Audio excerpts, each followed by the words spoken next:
Hey everybody, this is Ross, and I am coming to you from my studio apartment in my RV. It's great to have you with us. I'm with 714 Ministries International, and today's day 14, Proverbs 14. Before I get into the verse that I want to share and expand upon and expound upon, let me read you some of the themes that I found in Proverbs 14. So when you're reading a certain proverb, I'm giving you these themes right at the beginning of this video so you can maybe hear one that's interesting and then locate it on your own by reading the entire proverb. Here's some themes: responsible womanhood, the price of success, self-deception, backsliders, temper tantrums, fake friends, toxic relationships, and a righteous view of sin. And I think that last one, even though I'm not going to camp out on the righteous view of sin, I think it's very important. Because you would maybe think in a base way, isn't every view of sin a righteous view of sin? But that wouldn't be so, because we're all sinners and we have this idea of what would a sin be or not be based upon what we do or don't do. So in other words, our morality in our world can be subjective to who we are and not to what the truth is. So that's something to think about. That's why I included the topic of the righteous view of sin. Now let me read to you this verse right here in Proverbs chapter 14. It's a very interesting verse. It says in chapter 14, or Proverbs 14 verse 4, where no oxen are, the trough is clean, but much increase comes by the strength of an ox. A preacher in Tennessee preached a sermon on this. His name was Clarence Sexton. And he preached a sermon called, Keep the Ox and Clean the Crib. In other words, if you don't want issues and you don't want to deal with all the mess of cleaning up the crib, just get rid of your ox. But if you get rid of your ox, you have that powerful beast of burden that does this great work. So by getting rid of that, you're limiting yourself on what you're able to do. So what I've drawn from this verse, I'll read it again. Where no oxen are, the trough is clean, but much increase comes by the strength of an ox. So the idea behind this study is the price of success. So, we won't even go into success in detail because I don't want to, at this point, I just want to share truth about success and not really get into the details of what success may or may not be, right? I will say this though, there is such thing as good success and bad success, and maybe I'll make a video on that if I haven't already.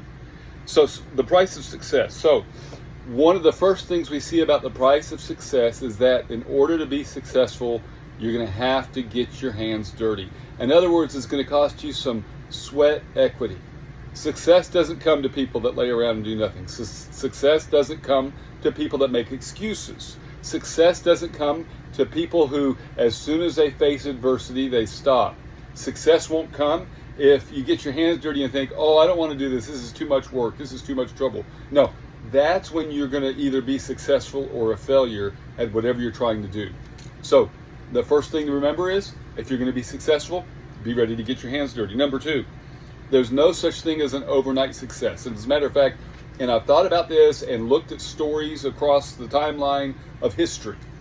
And one of the things I found is this, that a lot of people that are overnight successes are people that have prevailed in a certain line of work or certain lifestyle or whatever it is. In this case, we're going to use a certain formula to come up with a successful formula, because I'm going to tell you the story in just a moment about WD-40. But there's no such thing as an overnight success. It's a series of trying and failing, trying and failing, trying and failing. I like the way John Maxwell said about failure. He says we're all going to fail when we're trying to succeed.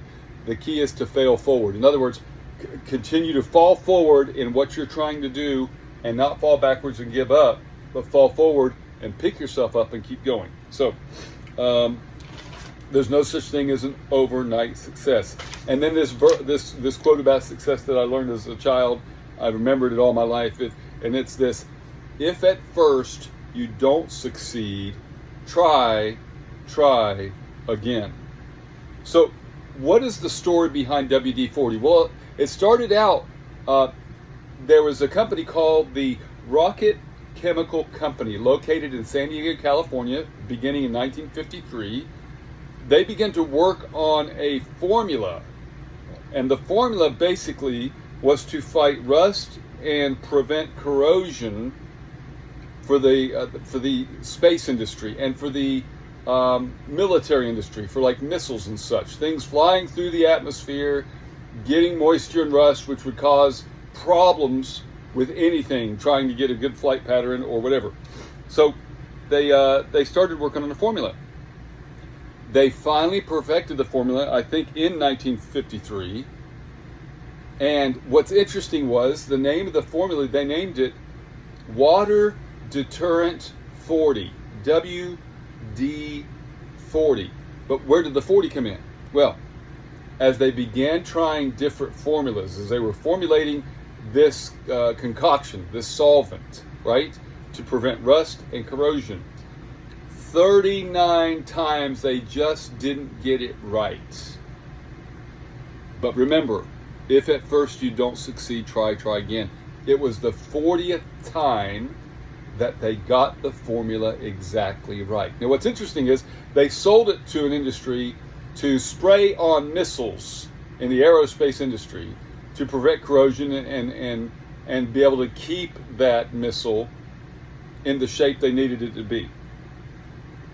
It didn't make it on the shelves until 1958. The reason it made it on the shelves was it was never intended for everyday American use. It was only intended for certain industries, i.e. the aerospace industry.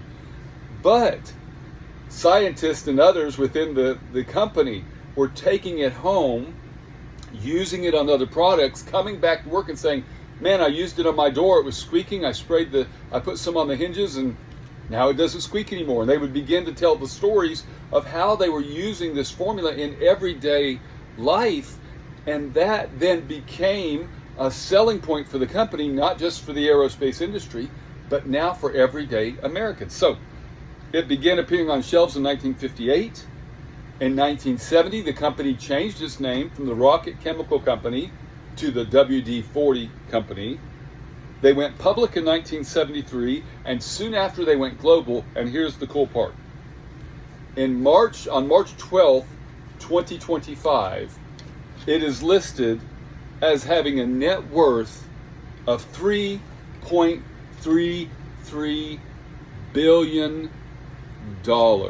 So I remind you again, where no oxen are, the trough is clean. But much increase comes by the strength of an ox. And that, my friend, is the price of success. Have a good day.